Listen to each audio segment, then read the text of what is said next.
Група млади родители правят детски приказки, в които всяко дете е главен герой. С помощта на изкуствения интелект те събуждат естествения интелект на децата и любовта към знанието и българските ценности. За тази инициатива разказва Юлиан Стоянов. Заглавието е Крис пътува из българската история. Аз съм на корицата. Запознайте се с Крис. Само на 8, но вече сбъднал една голяма мечта – да бъде главният герой в своята любима приказка. Хан Аспарух заведе Крис до голяма шатра, където седяха. Заедно с хан Аспарух, цар Симеон, Васил Левски и още много велики личности от българската история, Крис преминава през всяко едно приключение. Какво празнуваме на 1 ноември? Денят на будителите. Браво! Кой ти е любимия будител?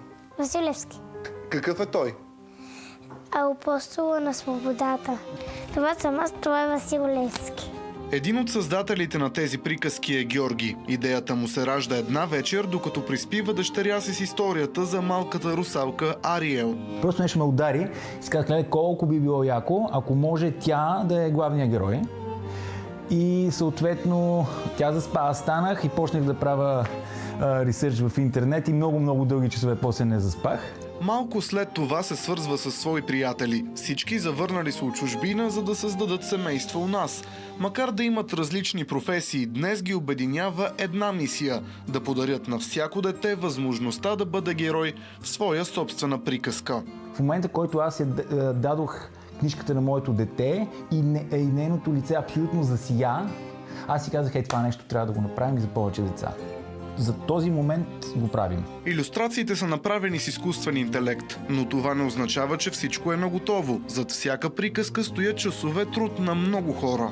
Използваме изкуствен интелект, за да развием най-важното, всъщност естествения интелект на нашите деца. Работим с екип от сценаристи, писатели, редактори, дизайнери, които ни помагат да направим тази книга и да е това, което е.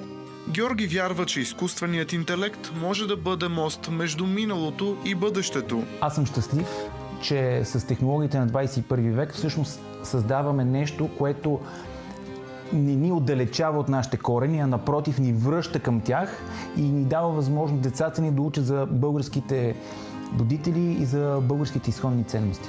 А Крис вече е на следващото си пътешествие към следващата страница от българската история.